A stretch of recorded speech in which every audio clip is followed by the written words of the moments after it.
Bonjour à tous et bienvenue à un nouveau petit vidéo pour vous présenter les derniers jeux qui vont s'ajouter à ma collection. Ça fait un bout que je n'ai pas fait de vidéo pour ça, donc ça s'accumule tranquillement. Commence à en avoir pas mal, donc je voulais aller de l'avant avec ça. Là, ça se peut qu'il y ait du bruit de construction dans ma rue encore, qui est en construction depuis 2 mois et demi. C'est le bordel. J'ai essayé de trouver un moment dans la journée où est-ce que ça a l'air tranquille, mais à tout bout de champ, il y a un tracteur qui recule puis il y a du monde qui gueule. Fait que désolé si on entend du bruit, c'est vraiment hors de mon contrôle puis je vois pas quand ça va arrêter cette affaire-là. Fait que j'ai pas le choix de faire avec. Donc, on commence ça avec quelques jeux Switch.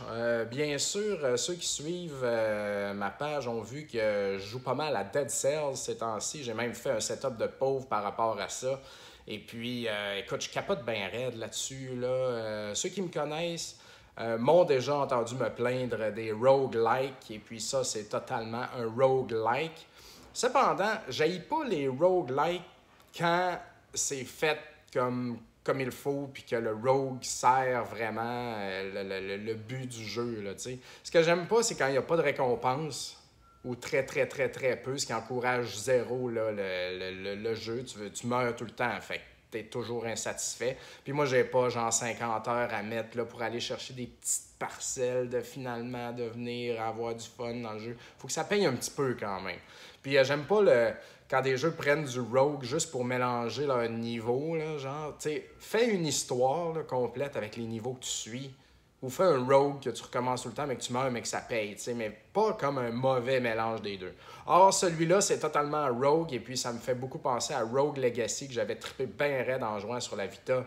Tu meurs, tu recommences tout le temps, mais c'est écrit en arrière, Roguevania, c'est très Castlevania comme style, pixel art, mais vraiment ça coche. Le gameplay est malade, c'est vraiment, vraiment le fun. C'est de la pure drogue, ça me dérange pas de mourir, je suis pas capable d'arrêter de jouer à ça. Donc je vais en parler à Rétro Nouveau à l'épisode 135, mais définitivement un titre qui en vaut la peine. Sur la page du CCJVQ, j'ai vu un gars qui s'était acheté, qui avait reçu par erreur le kit Mutant Mods Deluxe. Dans le fond, ceux qui me connaissent aussi et puis qui écoutent Rétro Nouveau, vous savez que j'ai adoré l'original Mutant Mods.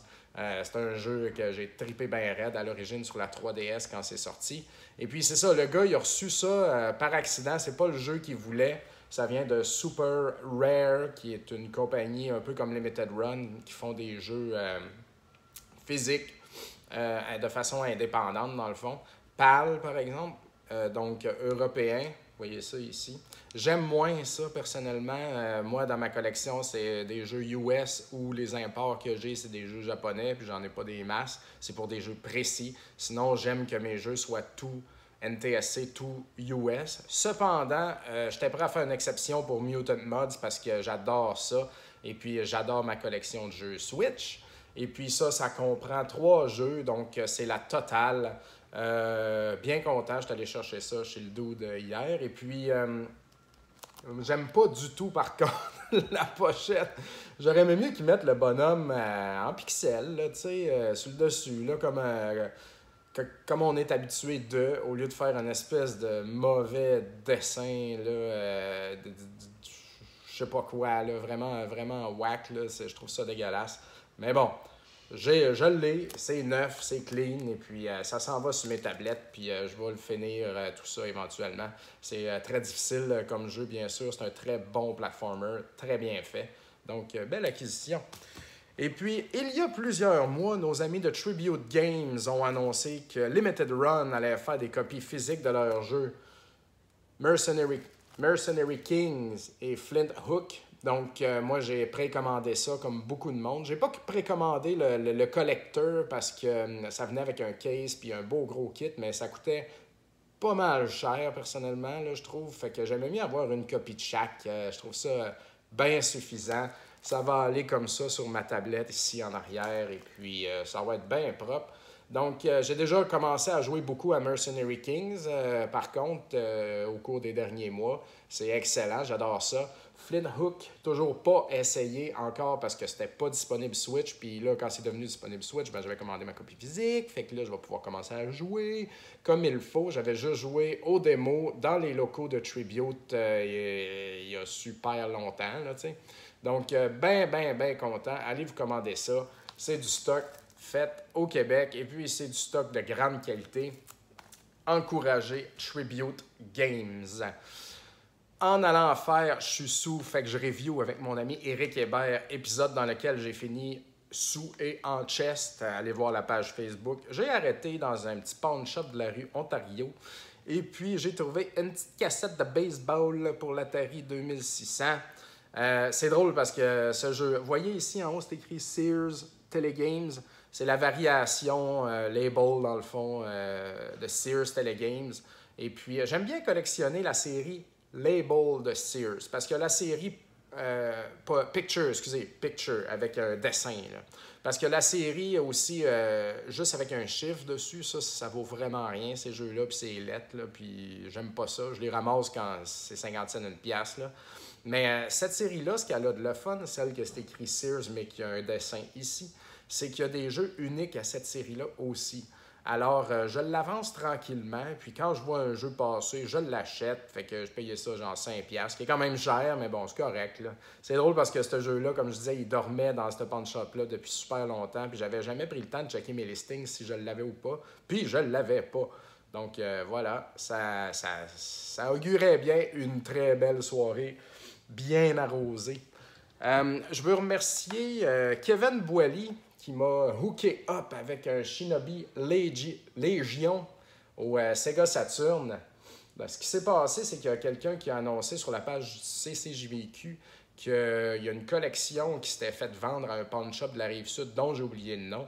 Fait que tout le monde est allé faire son tour. Kevin est allé quand même rapidement, puis il a acheté plein d'affaires. Et puis il savait que ça, c'était un jeu qui m'intéressait pas mal parce que j'avais trippé bien raide sur Shinobi 3 au Genesis. Et puis, à regarder les screenshots en arrière de ça, ça a l'air pas mal, ça coche aussi. Ça a l'air dans le même genre. Et puis, c'est un jeu qui vaut une bonne centaine de dollars, peut-être même plus. Donc, bel ajout. J'ai beaucoup de Saturn qui s'ajoutent à ma collection cette année. Commence à avoir une sélection impressionnante de jeux Sega Saturn. Et puis, ouais, bien content de ça. Merci encore, Kevin. Très, très, très apprécié. Fait que là, je vais vous présenter quelques petits trucs qui ont ressorti de l'inventaire de Rétro Montréal. On a été très actifs dernièrement. On a acheté beaucoup de lots. On a trouvé bien du stock dans la nature et puis il y a des gens qui sont venus nous vendre des lots aussi. Et puis n'hésitez pas à communiquer avec nous, on achète toujours des lots, ou à moins que ce soit juste de la merde, là, on s'entend. Mais c'est ça, fait qu'on était bien actifs, on a fait des ventes aussi beaucoup. Donc il s'est présenté plusieurs choses, dont un petit Mercenary Force que j'ai décidé de garder pour moi. Ça, c'est un jeu de Game Boy original, bien sûr, dans lequel tu sélectionnes, genre, tu as le choix entre, me semble, 4 types de personnages. Et puis, la façon que ça marche, c'est que tes personnages sont comme en tapon. Tu peux choisir comme une forme, voyons, comment est-ce qu'on appelle ça? Là? Une formation. Ils peuvent avoir une formation en T, une formation en rond, une formation whatever, tu sais. Fait que tu mets l'archer en avant, le guerrier en arrière, ou tu joues avec tes personnages comme ça. Puis, il avance tout seul, il me semble. C'est sur rail, tu sais. Puis là, tu as des ennemis qui arrivent comme ça. Puis le but, c'est de faire passer ton tapon de personnage au travers du niveau et puis aller combattre le boss. C'est assez unique comme gameplay. Moi, quand j'ai joué à ça, j'ai été pas mal impressionné. Ben, tu sais, comme tu vois, vous n'allez pas capoter votre vie, là, on s'entend, mais sérieux, c'est surprenant, ce petit jeu-là. C'est très bien fait. Donc, bien content d'avoir ça dans ma collection. Je souhaitais l'avoir.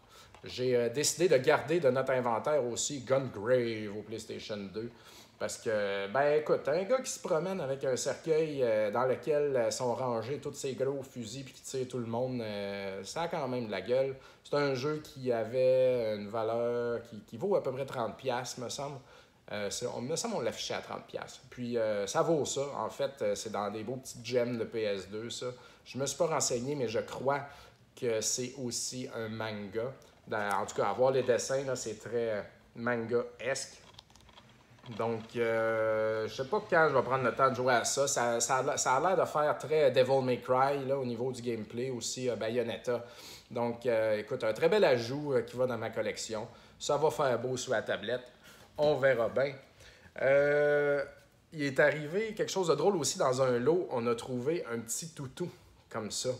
Là, j'étais comme, qu'est-ce que c'est ça, donc? On dirait peut-être dans Zelda une fée quelconque ou une affaire pas rapport. Fait que là, j'ai décidé de le garder. Je voulais le donner à mon gars, mais je l'ai donné à mon gars, puis il était très content, à mon plus jeune. Mais il voulait savoir ça venait de quel jeu, tu sais. Fait que là, je regarde l'étiquette, puis là, c'est écrit d'un côté, je sais pas si vous voyez bien ici, c'est écrit Konami. Là, je suis comme, alright, tu sais, c'est un jeu de Konami. Puis là, de l'autre bord, c'est écrit Elebits. Fait que là, je me disais, bon, ben, c'est la compagnie Elebits qui fait ces genres de bizarres de toutous-là, mais on sait pas de quel jeu ça vient, là, tu sais. Fait que là, j'ai demandé aux gens, et puis j'ai fait bien rire de moi quand les gens ont dit que ça venait du jeu Elebits. Donc, j'ai fait aucune recherche dans le bon sens. Donc, cette bébite-là vient du jeu Elebits, qui est une franchise de Konami. Il y a un jeu sur Wii ici que j'ai décidé de garder juste pour le plaisir de mon petit qui trippe avec son toutou. Et puis, ça a l'air d'être un peu à la Pokémon Snap où est-ce que tu vises avec ta Wiimote pour trouver les petits monstres un peu partout dans la maison. Bruno Georget en avait fait la critique à Monsieur Net et puis il avait trouvé ça correct. Fait que, en tout cas, c'est pas un grand jeu puis ça n'a aucune valeur. Mais moi, je connaissais pas ça, j'avais jamais vu ça, cette franchise-là. Donc, je trouve ça très intéressant. Il y a une version DS qui existe, comme c'est souvent le cas avec les jeux Wii. Il y a tout le temps, ou presque tout le temps, une version DS. Puis la version DS a l'air très différente. Ça a l'air d'être un genre de dungeon crawler, là, comme Zelda, top-down ou Pokémon, des affaires de même. Donc, ça a l'air pas mal plus intéressant en version DS. Donc, je l'ai ajouté dans mes Wanted dans mon application. Et puis, ben écoute, j'ajoute ça à ma collection Wii. C'est funny.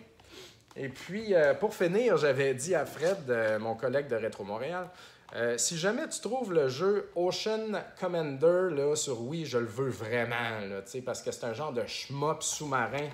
Je sais pas si vous voyez bien ici, là. Genre de shmup sous-marin, tu sais. Puis, étrangement, ce jeu-là, il n'y a aucune valeur. Moi, je désirais ça parce que je possède Veggie World, que voici, qui est un shmup, mais de légumes. Ça vaut une cinquantaine de dollars. C'est pas super le fun, on s'entend. Ce jeu-là aussi a sa version DS, en passant. Mais j'aime beaucoup, beaucoup avoir ça dans ma collection, oui, parce que c'est un shmup et puis ça a de la valeur, donc je trouve ça nice. Puis niveau gameplay, c'est pas mauvais non plus, là. C'est juste comme très répétitif, puis c'est pas excitant comme jeu, là, tu sais. Mais c'est ça, Ocean Commander, c'est la même affaire, sauf en dessous de l'eau, on dirait.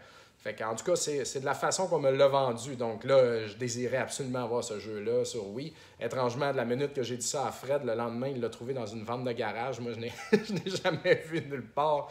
Donc, c'est un jeu commun. Ça vaut 5-10$. Ça vaut pas grand-chose. J'ai bien hâte de l'essayer. Il existe une version DS de cela aussi qui ne vaut pas grand-chose. Mais écoute, c'est un shmup, puis il y a des power-ups, puis why not? C'est beau dans la collection, oui. Et puis, pour finir, c'est vraiment la pièce de résistance.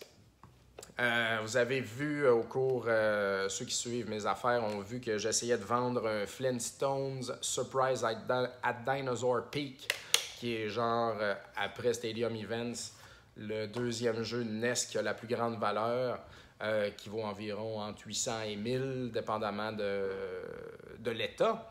Donc, c'est ça. Moi, j'ai fait un label upgrade. Le mien était plus ou moins beau.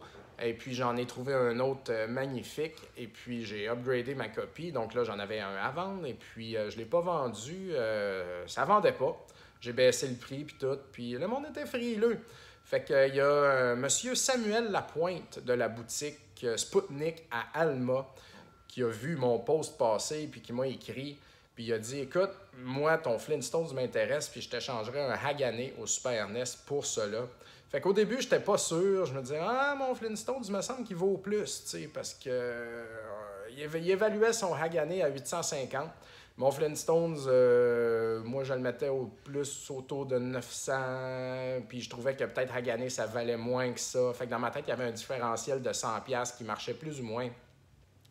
Mais avoir un Hagane en excellent état, c'est très, très, très difficile à trouver parce que c'est un late release. Et puis, les labels, ils sont, comment dire, ils sont plus cheap là, vers la fin là, des jeux du Super NES qui sont sortis. Donc, les Hagane sont la plupart du temps pas beaux. Mais le sien était très beau. Alors, après ne pas avoir vendu mon Flintstones pendant une couple de semaines, je suis revenu à Samuel, puis j'ai conclu le deal avec lui.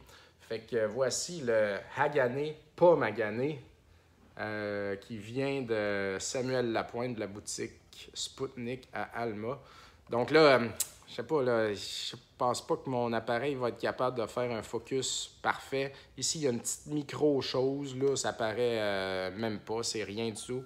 Et puis, vous pouvez voir ici, il y a une très petite, ben, elle est plate, là, mais c'est pas la fin du monde. Là. Une petite coche ici, encore une fois, je trouve qu'elle ressort plus à l'écran qu'en vrai. Sinon, le kart, il est beau, il n'est pas jauni, il fonctionne parfaitement. C'est un board original. Donc, moi, dans ma collection du Super NES, il me reste genre 2-3 jeux très chers que je veux et puis 2-3 jeux communs ou pas si chers que ça. Sinon, je considère ma collection du Super NES complète. Ça, je ne l'avais pas. Et puis, c'était la meilleure façon de l'avoir, dans le fond, à un prix qui faisait du sens. Parce que ma copie Magané de Flintstone, je n'allais pas payer si cher non plus. Fait que, dans le fond, ça revient à avoir ce jeu-là en très bel état à un prix qui fait bien du sens. Alors, c'est fait, c'est dans ma collection. Merveilleux, je suis super content. Et puis, je remercie Samuel Lapointe vraiment parce que ce gars-là, quand je faisais mon full set de NES et puis que j'avais pas terminé, il m'a écrit en privé à un moment donné pour me proposer, tu sais, genre, pour me montrer son inventaire de jeux non communs de NES qu'il y avait. Et puis là-dedans, là, je pense qu'il y avait une vingtaine de jeux. Tu sais, des jeux à 50$, 100$, des jeux mauvais, mais qu'il n'y a pas dans la nature, puis que ça te les prend quand tu veux le full set NES, tu sais. Fait qu'il m'a montré tout ça, on s'est entendu, j'ai fait une liste là-dedans, j'en ai pris une bonne coupe, là, je me rappelle plus pour combien, tu sais, comme, me semble pour plus que 1000$. Et puis, je le connaissais pas. Puis, on a conclu la transaction, j'ai envoyé Interact l'argent. Et puis, il aurait pu se sauver avec mon argent, il aurait pu dire fuck you, pas me répondre, whatever. Le lendemain, le surlendemain, parce qu'Alma, c'est quand même loin, je recevais mes affaires, mes jeux super bien emballés, puis tout. Fait que là, j'étais vraiment, vraiment content. Fait que c'est pour ça que je faisais totalement confiance à Samuel pour cette transaction-là. Une transaction de même, c'est comme, je te le ship, là. Puis ship-moi les, là, tu sais, mais il n'y a pas de... C'est ça, là, c'est de la pure confiance. Puis je ne l'ai jamais vu, je le connais pas, j'ai jamais parlé en vrai, mais toujours est-il que j'ai transigé avec ce gars-là pour plusieurs milliers de dollars de jeux, et puis ça s'est fait tout le temps A1. Donc, je le respecte beaucoup, c'est très gentil. Merci Samuel, c'est très, très, très apprécié. Tu aides beaucoup ma collection, puis j'espère que j'aide tes projets aussi. Donc, ça fait déjà le tour. Il n'y avait pas des jeux tant que ça, mais il y avait des jeux de grande valeur. Donc, je vous invite à suivre le développement de la page Rétro Montréal parce que là, on est sur pause un peu au niveau de la vente parce qu'on travaille fort, surtout Fred, à mettre le site web à jour. On se fait une vraie shop vraiment nice sur Internet. Ça va être facile d'acheter les jeux. Et puis, de cette shop-là, vous allez pouvoir acheter sur Facebook ou sur eBay. C'est comme une place qui gère 3 fronts en même temps. Ça va être super simple pour nous autres. Ça va être super simple pour vous autres. Et puis, je suis en train de refaire tout le branding aussi, le logo, tout ça de Rétro Montréal parce que j'aimais pas ce que j'avais fait. C'était comme juste temporaire tant qu'à moi. Là. Fait que là, ça va être vraiment plus réfléchi. Donc, tout ça va être magnifique. Et puis, pour ce qui est du local de Rétro Montréal, on a repoussé ça à la fin, comme dernière étape. Là, on fait le site web, on fait le branding. Après ça, on a de la paperasse à finir de gérer.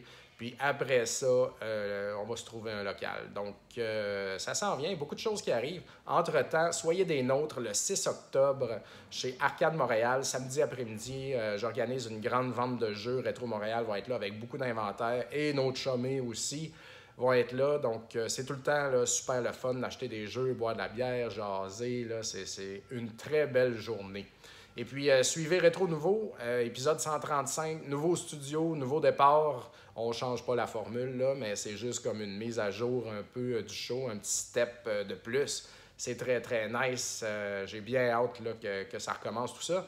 Et puis, suivez ma page Papa Cassette pour whatever, tout ce que je fais. Je mets tout ça là. Fait que merci à tous et puis à bientôt!